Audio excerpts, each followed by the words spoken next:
aku merinding loh gitu. Jadi bener-bener kayak sesuatu yang kita buat dari hati, bener-bener kita lakuin 100% gitu ya.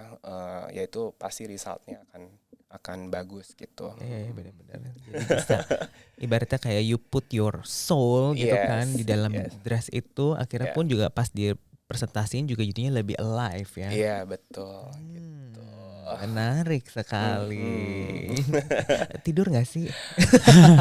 Nah, itu lumayan lembur-lembur, terutama juga tim aku yang lagi ngerjain itu ya. Makanya aku berterima kasih sama tim Albert Januar juga yang sudah membantu banyak sekali ide-ide aku diwujudkan dalam bentuk yang macam-macam dari setiap koleksinya, dan bahkan di gaun Farhana ini itu resultnya excellent gitu. Wow.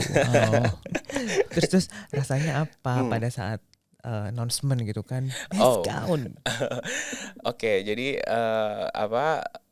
pada saat announce itu aku sebenarnya aku expect-nya tuh lebih ke supaya Hana sebenarnya gaun itu dibuat tuh untuk mendukung Hana gitu loh. Jadi pada saat diumumkan Best Evening Gown, ya aku jujur nangis ya, bener-bener terharu banget kayak wow gitu loh. Maksudnya karya aku yang represent Indonesia ini bisa mengalahkan 69 negara lain gitu. Jadi kan berarti this is one of the best dress yang ada di kompetisi itu, dan ya aku sangat bersyukur banget bahwa ya itu bisa bisa terwujud di saat aku yang sekarang ini gitu.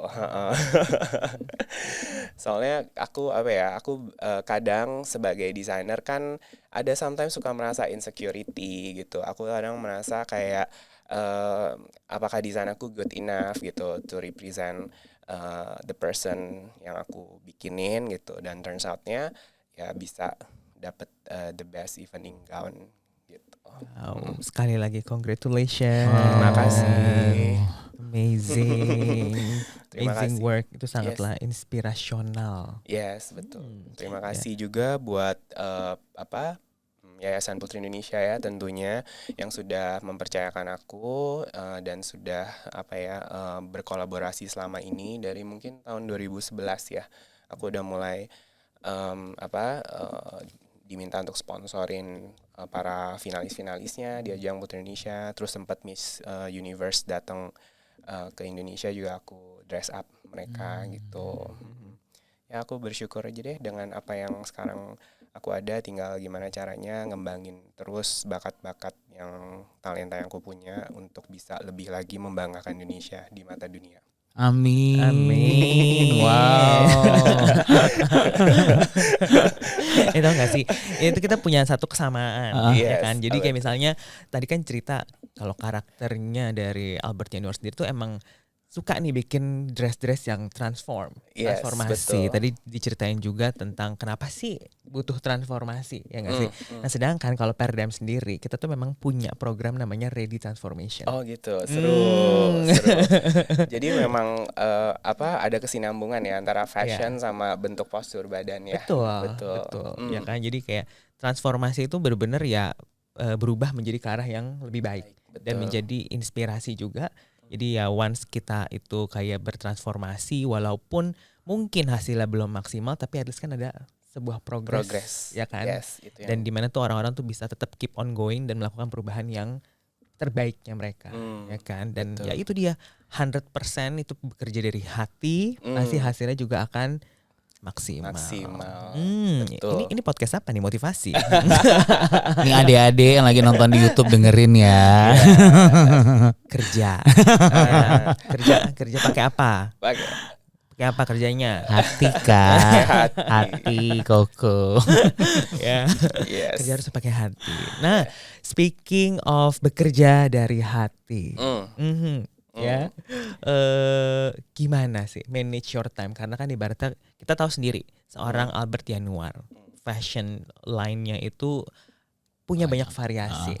Ya kan, mau women, mau men collection tuh banyak banget. Belum lagi aku juga kemarin kita notice kalau Albert Januar juga ada fashion show sendiri gitu. How you manage your time and the brand and so on. Oke, jadi untuk manage time-nya ya aku untungnya dari dulu tuh aku selalu well organized gitu ya. Jadi aku bahkan sebelum tidur atau apa tuh aku selalu catat semua besok apa yang harus aku lakukan gitu. Jadi benar-benar nggak ada jalan singkat untuk menuju kesuksesan ya, karena benar-benar kita harus hargain waktu, terus juga harus profesional, konsisten gitu. Jadi benar-benar itu hal-hal yang aku terapin di pribadi aku yang sometimes suka bergejolak karena aku sebenarnya moody.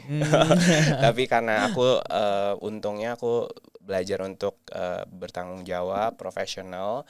Jadi walaupun kadang waktu deadline kerjaan itu banyak banget dan kondisi juga lagi sakit atau apa, aku tetap terus bekerja.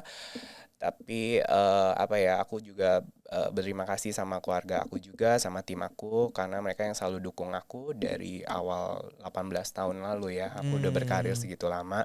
Dan ya pokoknya it's about managing waktu aja sih gitu. Sama jangan terlalu terbawa perasaan gitu, karena when we do the business itu bener-bener harus pakai akal sehat, pakai segala logika yang bisa kita terapin untuk bisa maju terus gitu. Seperti itu. Jawabannya panjang sekali ya. Nggak apa-apa dong, ini seru dong. Iya. Tadi katanya kalau Albert Januar tuh moody ya kan. Kita penasaran loh. Kalau Albert Januar tuh moodyan, itu tuh biasa ngapain? Apakah satu marah-marah, yang kedua apakah shopping, atau yang ketiga di rumah aja dia menyendiri atau ngapain? Nah, aku biasanya kalau lagi moody, aku lebih bukan seneng ya, lebih pengen sendiri gitu, karena biasa otak aku crowded. Otaknya banyak mikir ini gitu, dan aku rasa setiap pekerja seni pasti begitu ya. Maksudnya ya mungkin nggak semua, tapi mungkin karena kan kita melakukan karya-karya ini kan benar-benar dari hati, benar-benar jadi kayak super sensitif ya sometimes gitu. Nah, itu yang aku belajar sebagai pebisnis sama seni. Ini kan kalau fashion itu tuh kombinasi antara seni dan bisnis gitu. Dimana kayak kita harus tahu cara jual produk kita gitu. Mungkin di lain pihak kalau seniman aja kan ya dia nggak usah pentingin jual, yang penting gue happy gitu misalnya gitu. Nanti tinggal tunggu ada buyers beli dengan big amount of money baru dijual. Nah, sedangkan kalau fashion nggak bisa begitu, karena fashion itu sangat dynamic gitu. Terus kayak kayak once in next you're out gitu kan. Jadi benar-benar kita harus bisa ngalahin moodinya itu dengan dengan membangkitkan semangat terus dan lihat visi ke depannya kita seperti apa. Jadi ya mood itu sometimes aku gunain untuk stuff kayak nonton hal-hal yang lucu-lucu gitu, atau apalagi ya, dengerin musik, paling gitu sih. Kalau untuk shopping aku kurang suka belanja ya, tapi aku lebih suka traveling malah gitu. Aku tuh sukanya lebih ke laut, lebih ke pantai, hutan gitu, instead of kayak city ya. Karena mungkin kehidupan aku setiap hari kan udah crowded dengan deadline, dengan ketemu banyak orang. Jadi aku lebih pengen sesuatu yang santai, yang chill gitu. Kalau bisa di di lahan yang benar kosong gitu, nggak ada siapa-siapa. Kuburan namanya. Enggak. Gitu. Iya.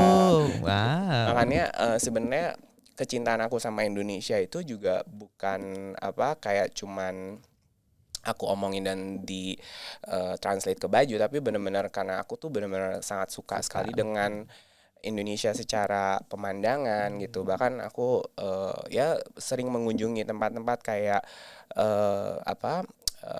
Pantai Ora di Ambon gitu. Terus ada lagi kemarin ke Labuan Bajo, Pulau Cinta di Gorontalo gitu. Jadi aku sangat menyukai tempat-tempat itu karena aku menemukan ada sebuah kedamaian, ada apa ya, ada ketenangan di situ, dan setelah traveling itu biasanya aku ada ide-ide baru lagi yang muncul. Nah, olahraga juga kan? Olahraga pasti. Kalau usahain sempet terus ya. Cuman kalau lagi deadline gini itu kadang udah tenaganya capek banget. Jadi biasanya di saat aku selalu sempetin minimal seminggu sih sekali ya. Tapi kalau rutinnya bisa 3-4 kali gitu. Wow. Gitu. Pantes. Nanti mau coba seger. yang di Gading ya Iya dong. cabangnya. Harus Udah dong. mulai buka kan di Iya, La iya. Piazza ya. Nanti Oke. aku ajarin gimana caranya lagi ngedesain tapi sambil squat. Oke. Oh, bisa juga ya. Oke. Berpis 10 pasti langsung inspirasinya beda lagi. Oke, ya. oke, seru. Baju transformasi keringetan. Oke. Bisa dicoba ya. Bisa dicoba. Oke. Oke. Nah, talking about your vision sendiri Albert Januar tuh visinya apa sih sebenarnya? Oke.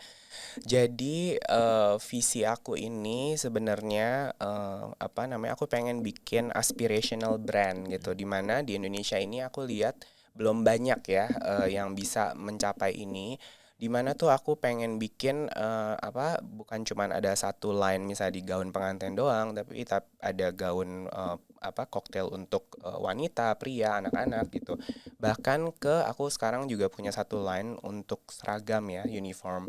Jadi ada beberapa perusahaan besar seperti XX1 seluruh Indonesia, itu aku yang pegang juga gitu. Jadi seragamnya. Nah, kita balik lagi ke aspirationnya itu.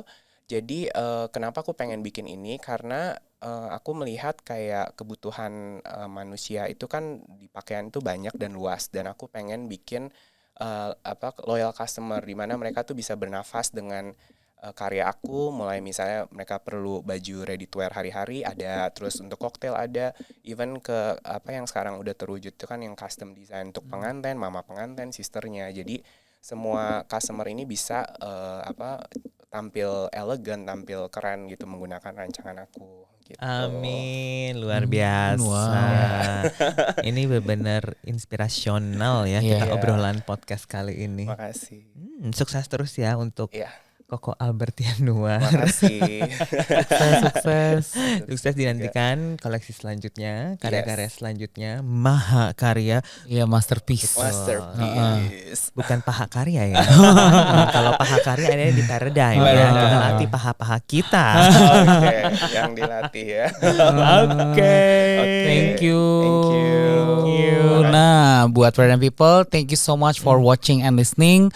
Kalau misalnya kalian ada pertanyaan, very welcome to DM us. Ada di banyak social media nih, ada di Instagram, ada di Threads, ada di Facebook, LinkedIn, ada di TikTok ya. Dan kita ketemu lagi in the next episode of Paradigm Lifestyle Podcast powered by Paradigm Fitness Indonesia. It's your future.